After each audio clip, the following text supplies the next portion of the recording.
அஸ்ஸலாமு அலைக்கும் வரஹ்மத்துல்லாஹி வபரகாத்துஹு. சுவனம் கிடைப்பது என்பது ஒரு பெரும் பாக்கியமாகும். அதிலும் நபி ஸல்லல்லாஹு அலைஹி வஸல்லம் அவர்களோடு சுவனத்தில் இருப்பது என்பது மிக பெரும் பாக்கியமாகும். நபிகளாரோடு சுவனத்தில் இருப்பதற்கு என்ன செய்ய வேண்டும்? அல்லாஹு தஆலா குர்ஆனிலே வமன் யுத்திஇல்லாஹ வர்ரசூல, யார் அல்லாஹ்வுக்கும் அல்லாஹ்வுடைய தூதருக்கும் கட்டுப்பட்டு நடக்கிறார்களோ, ஃபௌலாயிக அன்அமல்லாஹு அலைஹிம் மினன் நபியீன வஸித்தீகீன, அவர்கள் நபிமார்களோடு சுவனத்திலே இருப்பார்கள். ஆம், அல்லாஹ்வுடைய தூதருக்கு கட்டுப்பட்டு நடந்தால் சுவனத்திலே நபி ஸல்லல்லாஹு அலைஹி வஸல்லம் அவர்களோடு இருக்கலாம்.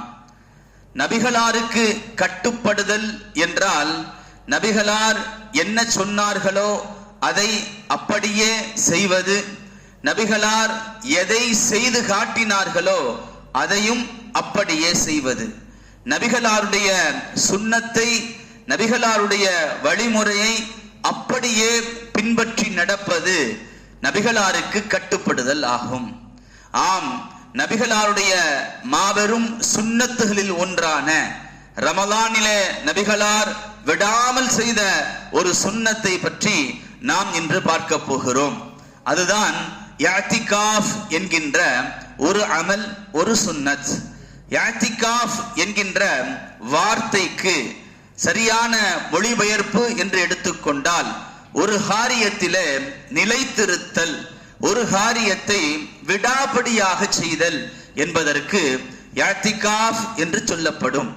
நபி இப்ராஹிம் அலைஹிஸ்ஸலாத்து வஸ்ஸலாம் அவர்கள் அவர்களுடைய கூட்டத்தார்களை பார்த்து, மா ஹாதிஹி தமாதீருல்லதி அன்தும் லஹா ஆகிஃபூன், நீங்கள் விடாபடியாக பிடித்துக் கொண்டிருக்கின்ற இந்த சிலைகள் தான் என்ன, ஏன் இவ்வாறு செய்து கொண்டிருக்கிறீர்கள் என்று நபி இப்ராஹிம் அலைஹிஸ்ஸலாம் அவர்கள் அந்த ஆகிஃப் என்கின்ற இஅ்திகாஃபுடைய கிளை வார்த்தையை அந்த இடத்திலே பயன்படுத்துவார்கள்.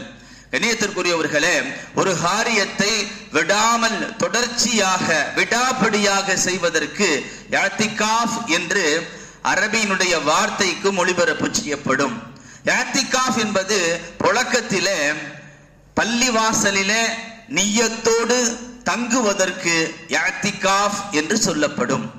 இஅ்திகாஃப் என்பது 3 வகையாக இருக்கும். முதலாவது வாஜிபான இஅ்திகாஃப், கண்டிப்பாக கட்டாயமாக அவைகளை நிறைவேற்றியே ஆக வேண்டும்.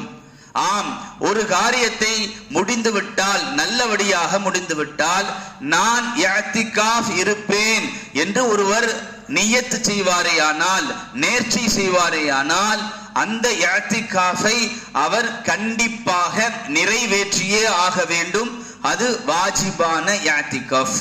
நான் எனக்கு இந்த காரியம் நடைபெற வேண்டும், இது நடைபெற்று விட்டால் யா அல்லாஹ் உனக்காக 1 நாள் 2 நாள் 3 நாள் என்று எத்தனை நாட்கள் இஅ்திகாஃபுடைய நியத் செய்கிறாரோ அத்தனை நாட்களும் இஅ்திகாஃப் இருப்பது அவரின் மீது கடமையாகும். அந்த காரியம் நடந்துவிட்டால் இப்னு உமர் ரலியல்லாஹு தஆலா அன்ஹு அறிவிப்பு செய்வார்கள். உமர் ரலியல்லாஹு தஆலா அன்ஹு அவர்கள் நபி ஸல்லல்லாஹு அலைஹி வஸல்லம் அவர்களிடத்திலே, யா ரசூலல்லாஹ், நான் அய்யாமுல் ஜாஹிலியத்திலே இஸ்லாத்தை ஏற்றுக்கொள்வதற்கு முன்னால் நான் மஸ்ஜிதுல் ஹராமிலே ஒரு இரவு இஅ்திகாஃப் இருப்பதற்கு நான் நேர்ச்சை செய்திருந்தேன் என்று நபி ஸல்லல்லாஹு அலைஹி வஸல்லம் அவர்களிடத்திலே கூறுவார்கள். உமர் ரலியல்லாஹு தஆலாவுடைய இந்த வார்த்தை நமக்கு இன்னொரு செய்தி உணர்த்துகிறது. நபி ஸல்லல்லாஹு அலைஹி வஸல்லம் அவர்களுக்கு முன்னாலும் இஅ்திகாஃப் என்கின்ற அமல் இருந்திருக்கிறது. வாஹிதுனா இலா இப்ராஹிம வ இஸ்மாஈல அன் தஹீரா பைத்திய, இப்ராஹிம் அலைஹிஸ்ஸலாம் இஸ்மாயில் அலைஹிஸ்ஸலாம் இடத்திலே நாம் ஒப்பந்தமாகி இருந்தோம். அன் தஹீரா, இந்த மஸ்ஜிதுல் ஹராமை சுத்தமாக வைத்திருக்க வேண்டும். லித்தாயிஃபீன வல் ஆகிஃபீன, யார் தவாஃப் செய்கிறார்களோ அவர்களுக்கும், யார் இஅ்திகாஃப் இருக்கிறார்களோ அவர்களுக்கும் என்று அல்லாஹு தஆலா நபி இப்ராஹிம் அலைஹிஸ்ஸலாம் இஸ்மாயில் அலைஹிஸ்ஸலாம் அவர்களை பார்த்து சொல்லுகிறான் என்றால், நபி இப்ராஹிம் அலைஹிஸ்ஸலாம் உடைய காலத்திலேயே இஅ்திகாஃப் இருந்திருக்கிறது என்பது தெரிகிறது. அந்த அடிப்படையிலே உமர் ரலியல்லாஹு தஆலா அன்ஹு அவர்கள் இஅ்திகாஃப் இருப்பதற்கு நேர்ச்சை செய்ததை நபிகளாரிடத்திலே சொன்ன பொழுது நபி ஸல்லல்லாஹு அலைஹி வஸல்லம் அவர்கள் ஊஃபி நத்ரக, உன்னுடைய நேர்ச்சையை நீ நிறைவேற்று என்று நபி ஸல்லல்லாஹு அலைஹி வஸல்லம் அவர்கள் கூறினார்கள். உமர் ரலியல்லாஹு தஆலா அன்ஹு அவர்கள் அந்த நேர்ச்சையை நிறைவேற்றி ஒரு நாள் இஅ்திகாஃப் இருந்தார்கள்.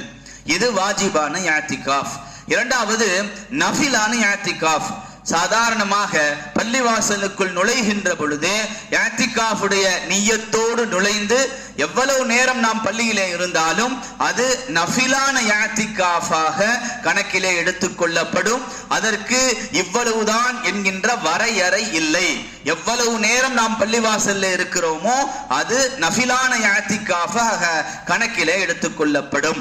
இன்னும் சொல்ல போனால் பள்ளிவாசலுக்குள் நுழைகின்ற பொழுதெல்லாம் அல்லாஹும்ம இன்னி அஸ்அலுக மின் ஃபضலிக வ ரஹ்மதிக, யா அல்லாஹ் உன்னுடைய ஃபضலையும் உன்னுடைய ரஹமத்தையும் இடத்திலே கேட்கிறேன் என்ற துஆவை ஓதி வலக்கரத்தை வலது காலை எடுத்து வைத்து உள்ளே நுழைந்து நவைத்துல் இஅ்திகாஃப மா தும்து ஃபி ஹாதல் மஸ்ஜிதி லில்லாஹி தஆலா, இந்த பள்ளிவாசலில் இருக்கின்ற காலமெல்லாம் நான் இஅ்திகாஃபுடைய நிய்யத் செய்கிறேன் என்ற நிய்யத்தோடு தான் உள்ளே வர வேண்டும்.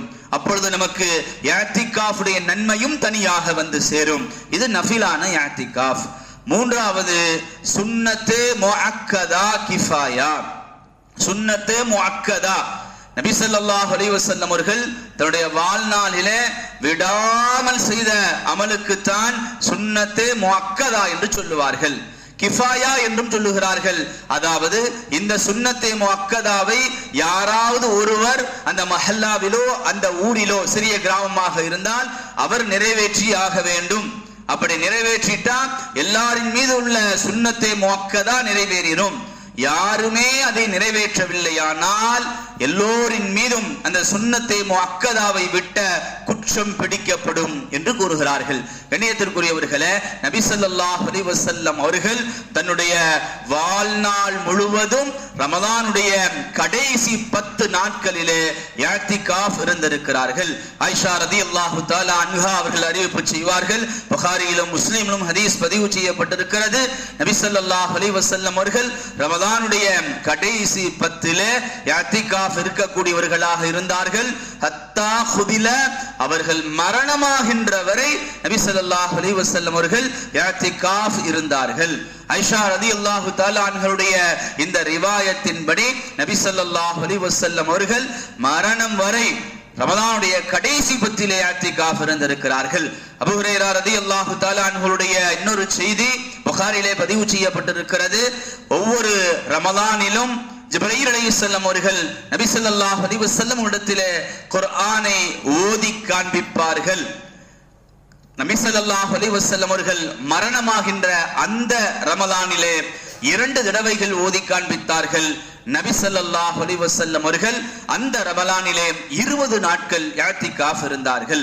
அடுத்த வருடம் நாம் இருப்போமோ இல்லையோ என்கின்ற அடிப்படையிலே நபி ஸல்லல்லாஹு அலைஹி வஸல்லம் அவர்கள் 20 நாட்கள் இஅ்திகாஃப் இருந்திருக்கிறார்கள் என்றால், கண்ணியத்திற்குரியவர்களே, இஅ்திகாஃப் என்பது எவ்வளவு முக்கியத்துவம் வாய்ந்தது என்பதை நாம் நினைவிலே கொள்ள வேண்டும். நபி ஸல்லல்லாஹு அலைஹி வஸல்லம் அவர்கள் வாழ்நாள் முழுவதும் இஅ்திகாஃப் இருந்திருக்கிறார்கள். ஆனால் இந்த மூமின்கள் இஅ்திகாஃப் இல்லாமல் இருக்கிறார்களே, இவர்கள் நினைத்து ஆச்சரியமாக இருக்கிறது என்று விரிவுரையாளர்கள் சொல்லுகிறார்கள். கண்ணியத்திற்குரியவர்களே, நபி ஸல்லல்லாஹு அலைஹி வஸல்லம் அவர்கள் இஅ்திகாஃப் இருந்தார்கள் என்கின்ற ஒன்றே இஅ்திகாஃப் இருக்க வேண்டும் என்பதற்கு போதுமானதாக இருக்கிறது. என்றாலும் இதற்கு நிறைய நன்மைகளை நபிகளார் சொல்லி இருக்கிறார்கள். கண்ணியத்திற்குரியவர்களே, வருகின்ற வருடம் நாம் இருப்போமா இருக்க மாட்டோமா என்பது தெரியாது. நம்முடைய சகோதரர் ஒருவர் ஒரு அலுவலகத்திலே வேலை பார்த்து கொண்டிருக்கிறார். இந்த வருடம் இஅ்திகாஃப் இருக்க வேண்டும், எனக்கு விடுமுறை தாருங்கள் என்று கேட்டிருக்கிறார் 10 நாட்களுக்கு. ஆனால் அவர்கள் விடுமுறை தர மறுத்திருக்கிறார்கள். அப்படியானால் நான் என்னுடைய வேலையை விட்டு விடுகிறேன் என்று சொல்லி இருக்கிறார். என்ன இப்படி சொல்லுகிறீர்கள் என்று கேட்ட பொழுது, ஆம், ரமதான் வரும் போகும், நான் அடுத்த வருடம் இருப்பேனா இருக்க மாட்டேனா என்பது எனக்கு தெரியாது, நான் இந்த வருடம் இஅ்திகாஃப் இருந்தாக வேண்டும் என்று சொல்லி விடுமுறையையும் வாங்கி கொண்டு வந்திருக்கிறார்.